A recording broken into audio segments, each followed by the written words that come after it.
जय श्री राम। बेचहि बेदु धर्म दुहिलेहि,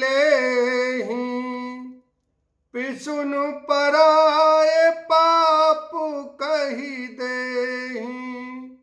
कपटी कुटिल कलह प्रिय क्रोधी, वेद विदूषक विश्व विरोधी।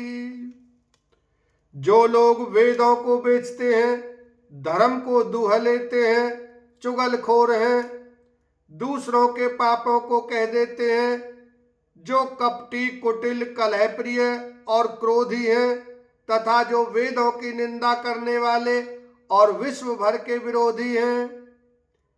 लोभी लंपट लोलुपचारा, जेता कहीं पर धनु पर दारा। पावों में तिनके गति घोरा, जो जननी यहु सम्मत मोरा। जो लोभी लंपट और लालचियों का आचरण करने वाले हैं, जो पराये धन को पराई स्त्री की ताक में रहते हैं, हे जननी, यदि इस काम में मेरी संपत्ति हो तो मैं उनकी भयानक गति को पाऊं। जे नहीं साधु संग अनुरागे, परमारथ पथ विमुख अभागे। जे न बजई हरि नर तनु पाई, जिनहि न हरि हर सुजसु सोहाई। जिनका सत्संग में प्रेम नहीं है, जो अभागे परमार्थ के मार्ग से विमुख हैं, जो मनुष्य शरीर पाकर श्री हरि का भजन नहीं करते, जिनको हरिहर भगवान विष्णु और शंकर जी का सुयस नहीं सुहाता। ताजी श्रुति पंथु बाम पथ चलहि, वंचक बिरच बेस जगु छलहि। तिनकई गति मोहि शंकर देव, जननी जो यहु जानऊ भेव। जो वेद मार्ग को छोड़कर वाम वेद प्रतिकूल मार्ग पर चलते हैं, जो ठग हैं और वेश बनाकर जगत को छलते हैं, हे माता, यदि मैं इस भेद को जानता भी हूं तो शंकर जी मुझे उन लोगों की गति दें। मातु भरत के वचन सुनी, साचे सरल सुभाए। कहती राम प्रिय तात तुम, सदा बचन मम काए। लखन सिया राम जय जय राम।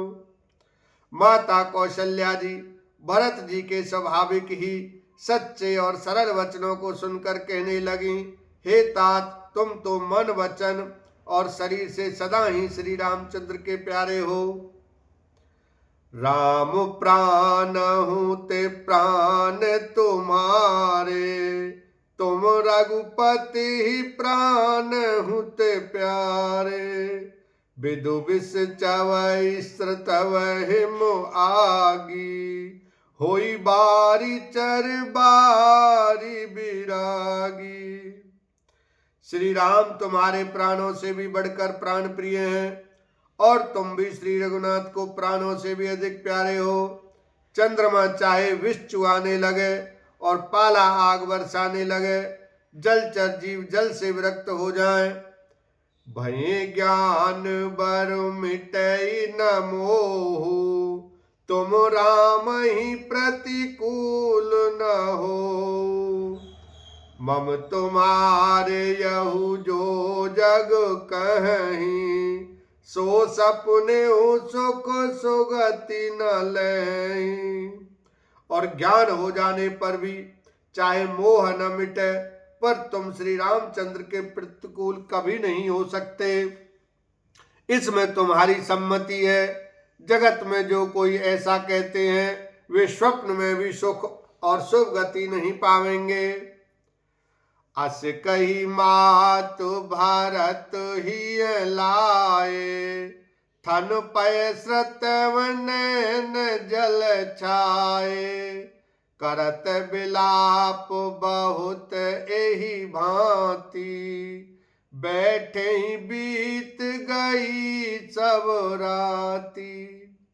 ऐसा कहकर माता कौशल्या ने भरत जी को हृदय से लगा लिया। उनके सतनों से दूध बहने लगा और नेत्रों में प्रेम आंसुओं का जल छा गया। इस प्रकार बहुत विलाप करते हुए सारी रात बैठे ही बैठे बीत गई।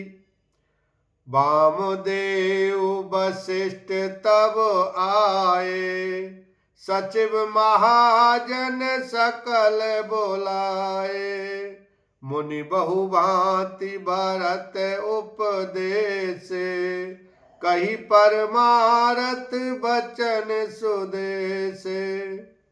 तब वामदेव जी और वशिष्ठ जी आए।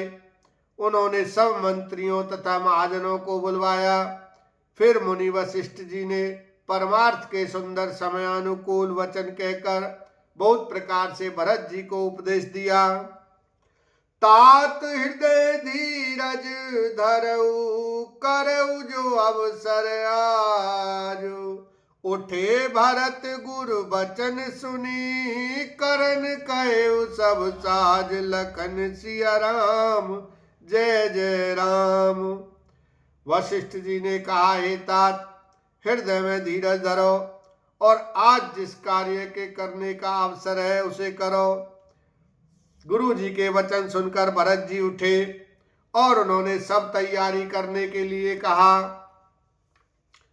नृपतनु वेद विदित अनवावा, परम विचित्र विमान बनावा, गही पद भरत मातु सब राखी, रही रानी दर्शन अभिलाषी। वेदों में बताई हुई विधि से राजा की देह को स्नान कराया गया और परम विचित्र विमान बनाया गया। भरत जी ने सब माताओं को चरण पकड़ कर रखा, अर्थात प्रार्थना करके उनको सती होने से रोक लिया। वे रानियां भी श्री राम के दर्शन की अभिलाषा से रह गईं।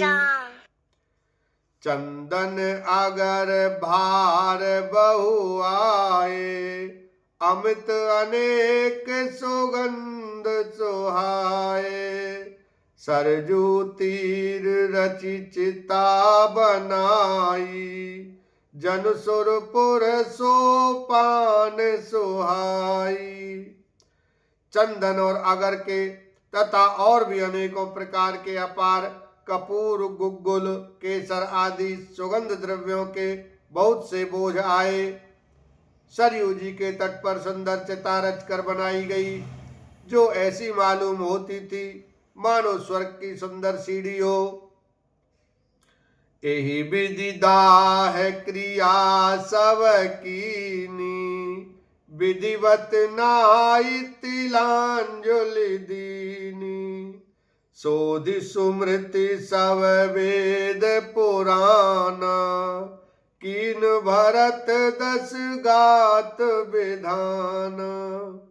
इस प्रकार सवदाह क्रिया की गई और सबने विधि पूर्वक स्नान करके तिलांजलि दी। फिर वेद, स्मृति और पुराण सब का मत निश्चय करके उसके अनुसार भरत जी ने पिता का 10 गात्र विधान 10 दिनों के कृत किया। जह जस मुनिवर आय सुदीना, तह तस सहत भांति सब कीना, भय विशोध दिए सब दाना, धेनु बाजी गज बाहन नाना। मुनि श्रेष्ठ वशिष्ठ जी ने जहां जैसी आज्ञा दी वहां भरत जी ने सब वैसा ही हजारों प्रकार से किया। शुद्ध हो जाने पर विधि पूर्वक सब दान दिए। गौ तथा घोड़े, हाथी आदि अनेक प्रकार की सवारियां। बोलो सियावर रामचंद्र की जय। उमापति महादेव की जय। भरत लाल की जय।